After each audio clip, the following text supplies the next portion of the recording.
සුබ සන්ධ්‍යාවක් ප්‍රාර්ථනා කරනවා සේනාදී චිත්‍රපට වෙනුවෙන් වාසිත සමරනායක සිනමා අධ්‍යක්ෂණයක් ලෙසින් ජගත් ගලපතිගේ නිෂ්පාදනයක් ලෙසින් අද දිනේ එළිදකින රජදහන සිනමා පටයේ මංගල දර්ශනය වෙනුවෙන් මේ පැමිණි ආදරණීය ගෞරවනීය සියලුම ආරාධිතයින් ඉතාමත් ආදරයෙන් ගෞරවයෙන් යුතුව ප්‍රථමයෙන්ම පිළිගනු ලබනවා.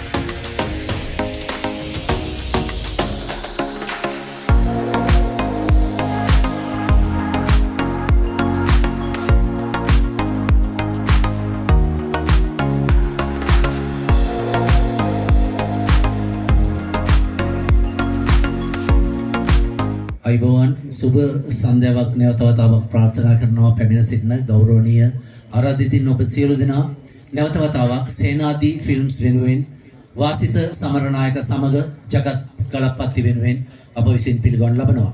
අද ඊටාත්ම වටිනා කියන දවසක්. අද මේ ස්ථානයේ පැමිණලා ඉන්නේ රජදහන කියන මේ අපූර්ව සිනමා සිත්තම නරඹන්නට ඔවුන් දෙදෙනාගේ විශේෂ ආරාධනය ලැබූ විශේෂ ආරාධිතින් පිරිසක්. මේ සිනමා පටයේ හෙට ඉඳලා තමයි දිවයින පුරා සිනමා ශාලාවලදී තිරගත කිරීම ආරම්භ කරන්නේ. මා පෙර කීවා මෙන්ම 78 වසරක් ලබන ශ්‍රී ලංකේ කතානාද සිනමාව අපාර පෙර කියනවා 60 70 දශක තමයි ශ්‍රී ලංකාවේ තිබුණු හොඳම සිනමා යුග නිර්මාණය කරේ කියලා. ඔබ ආදරය කරපු ඔබ ඊට සාක්ෂි දරනවා ඇති. මා ඉදිරියේ ඉන්නවා ඒ බකමානුව නියෝජනය කරපු බොහෝ පිරිසක්. ඒ චිත්‍රපට නැරඹූ පුද්ගලයන් දන්නවා 60 70 කියන්නේ ශ්‍රී ලංකේ සිනමාවේ ස්වර්ණමය යුගයන් තමයි අපි හැමදාමත් කතා කරන්නේ. හැබැයි 2025 වසරේ ඉඳලා නැවත වතාවක් ප්‍රේක්ෂකයන් මිලියනයකට අධික ප්‍රමාණයක් ශ්‍රී ලංකේ සිනමා ශාලා වෙතට ගෙනවන්නට පසුගිය වසරේ තිරගත වුණු නෙළුම් කුළුණ ක්ලරන්ස් එහෙම නැත්නම් රිදම් ඔෆ් ද ගිටාර් රාණි දේවි කුසුමාසන ආයු මෝඩ තරඳු වැනි චිත්‍රපට වලට හැකියාව ලැබුණා. ඒ චිත්‍රපට හරහා ලැබූ පන්නරෙන් මේ වසර ආරම්භ වන්නේ බලකිදුවේ නුඹ සිනමා පටය තිරගත කරමින් ඉන් අනතුරුව ෆාදර් ධර්මයුද්ධය වැනි සිනමා පට විශේෂයෙන්ම ධර්මයුද්ධය මා ගෞරවයෙන් සඳහන් කරනවා මිලියන 1.1ක රසික ජනතාවක් ශ්‍රී ලංකේ සිනමාවට සිනමා ශාලාවක් කැඳවන්නට හැකියාව ලැබුණා ඒ චිත්‍රපටයට. එවැනි ප්‍රේක්ෂක සංඛ්‍යාවක් මින් පෙර කිසි දිනක මා දන්නා යුගයක මීට ඉස්සෙල්ලා අපිට මතකයි ආචාර්ය සෝමරත්න දිසානායකයන්ගේ සූර්යාර්ණ තමයි ඔබ දන්නවද දන්නේ නැහැ අදටත් ශ්‍රී ලංකේ ප්‍රේක්ෂකයන් ලක්ෂ 36ක් නරඹපු චිත්‍රපටිය. ඉන් අනතුරුව ඔහුගේ සිරිපැරකුම් සිනමා පටේ වාර්තාවන් තමයි මෑතක් වෙනකම්ම ලාංකික සිනමාවේ තිබුණු ආදායම් වාර්තාවලට හිමිකම් කිව්වේ. නමුත් මෝඩ තරඳු ධර්මයුද්ධය හරහා මේ සියලු වාර්තාවන් බිඳ දමමින් අපිට හැකියාව ලැබුණා මේ සියල්ලෙහි අවසානයේ වන්නේ ප්‍රේක්ෂකයාට හොඳ සිනමා පට හැදුවොත් ඒ චිත්‍රපට නරඹන්නට ඔවුන් සිනමා ශාලාවට පැමිණෙනවා. ඒක තමයි ඇත්ත කතාව. ඒ නිසාවෙන් තමයි අපි මේ වගේ චිත්‍රපට අද මේ චිත්‍රපටය ගැන මම ඔබට කියන්නට යන්නේ නැහැ. ඒ ගැන අධ්‍යක්ෂවරයා අපට අද කතා කරන්නෙත් නැහැ. මොකද වාසිත සමරනායක කියන්නේ වැඩිපුර කතා කරන කෙනෙක් නෙවෙයි. ඔහු බොහොම අඩුවෙන් කතා කරලා ඔහුගේ නිර්මාණය හරහා තමයි මේ කාරණාව එලි දක්වලා තියෙන්නේ. ඔබ චිත්‍රපටය බලලා වුණාම ඔබට තේරෙයි මොන වගේ චිත්‍රපටයක්ද කියලා. හැබැයි නිෂ්පාදකවරයා ගැන කියන්නට ඕනේ ජගත් ගලප්පති කියන්නේ ඔබ මා හඳුනන ව්‍යාපාරිකයෙක්. ඒ වගේමයි කලාවට හිත ඇති දිගු කලක් මාත් එක්කම අවුරුදු 30 ගානකට ඉස්සර නාට්‍ය කරපු ආදරණීය මිත්‍රයෙක්. කලාවට හැමදාමත් ආදරය කරපු මොනවා හරි හොඳ දෙයක් කරන්න උත්සාහ කරපු මිනිස්සෙක්.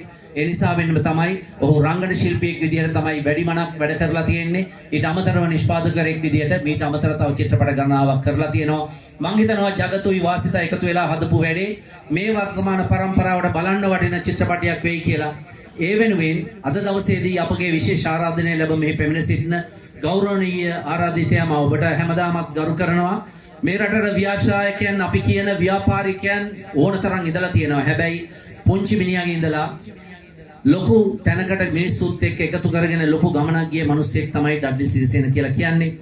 මෙතුමනි ඔබට ගෞරවයෙන් ආරාධනා කරනවා චිත්‍රපටය ගැන කතා කරන්න නොවේ මේ ඇවිල්ලා ඉන්න පිරිසට උත්තේජනයක් දෙන්නට එක මොහොතකට මේ ස්ථානයට එන්නට කියලා අපි අත්පොළ සන්නාදයක් දීලා පිළිගමු. අද දිනේ අපගේ විශේෂ ආරාධිතයා ප්‍රකට ව්‍යාපාරිකයෙක් මිනිසුන්ට ආදරය කරන මිනිසෙක් දසදහස් ගණනකට රැකියාව උත්පාදනය කරන්න හැකියාව ලැබුණු පුද්ගලයෙක් මේ ඩඩ්ලි සිරිසේන.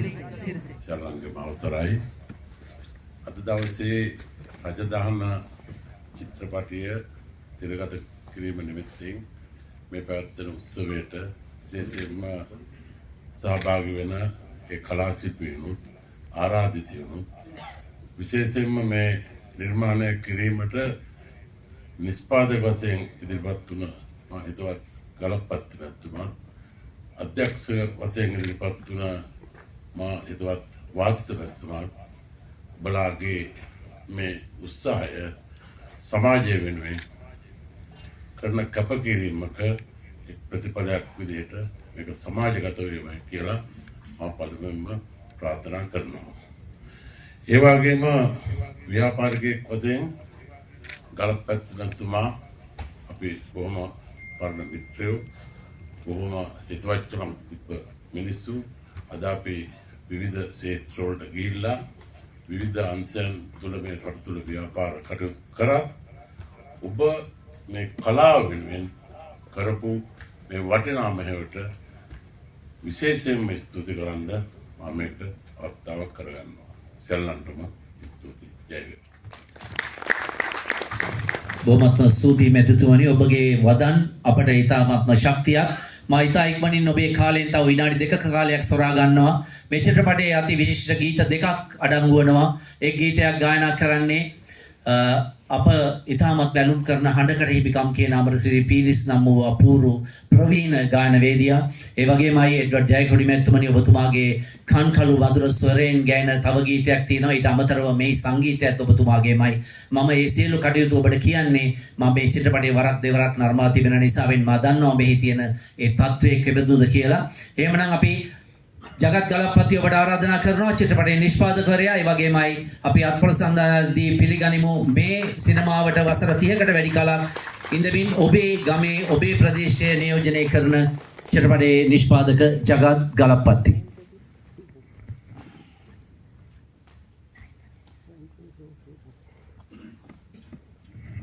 සුබ සන්ධ්‍යාවක් වේවා සියලු දෙනාටම. මගේ තුන්වන නිෂ්පාදනයේ රජදහන බලන්න පැමිණි සියලු දෙනාම ඉතාමත් ගෞරවයෙන් සාදරයෙන් පිළිගනු ලබනවා. විශේෂයෙන්ම සඳහන් කරන්න ඕන මේ චිත්‍රපටය අද පවත්වන දවසේ මම කල්පනා කරා මේ චිත්‍රපටයේට ප්‍රධාන ආරාධිත අමුත්තා වශයෙන් කැඳවන්න ඕන කවුද කියලා. ඒ සම්බන්ධව මම උපුල් නිශාන්ත මහත්මයාත් එක්ක මගේ චිත්‍රපටයේ අධ්‍යක්ෂක වාසිත සමරනායක මහත්මයාත් එක්ක කතා කරලා මා හිතවත් ඩඩ්ලි සිරිසේන මැතිතුමාණන්ට පසුගියදා එතුමාගේ නිවසටම ගිහිල්ලා මං ආරාධනා කරා. එතුමා ඒ ආරාධනාව ගෞරවයෙන්ම පිළිගත්තා. ඔබතුමාට මාගේ ගෞරවනීය ස්තුතිය පුද කරනවා. ඔබතුමා මෙම අවස්ථාවට සැපැමිණීම සම්බන්ධව. ඒ වගේම තමයි අද මේ අවස්ථාවට සැපැමිණි ශ්‍රී ජයවර්ධනපුර විශ්වවිද්‍යාලයේ උපකුලපති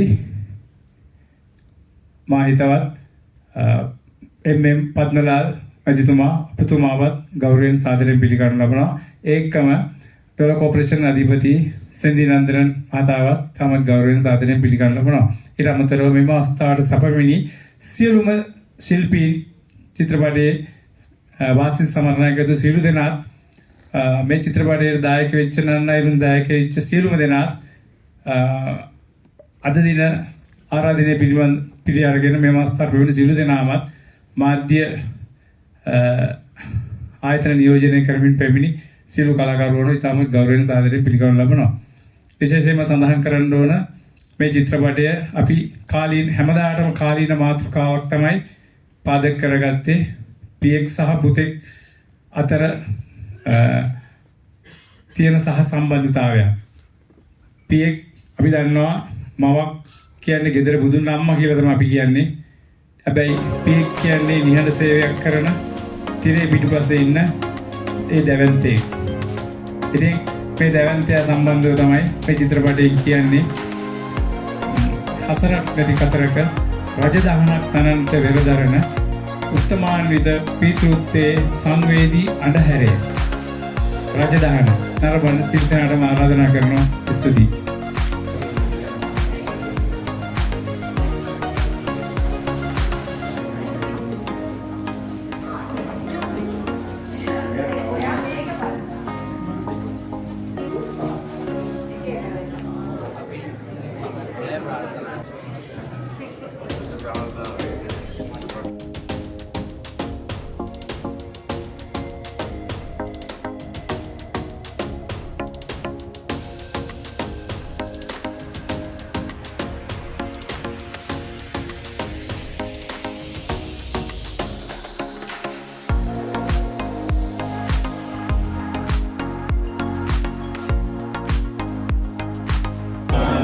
पूरे अध्यक्ष अध्यक्ष चित्रपटीकरण लग्न यम साधारण कराची आराधना चित्रपटी सेनाधिपति चित्रपटी निष्पादने करी आयन मातृभाव पौली सेमल हनुमान चित्रपटिया शिव दिन आराधना चित्रपटी पद्धति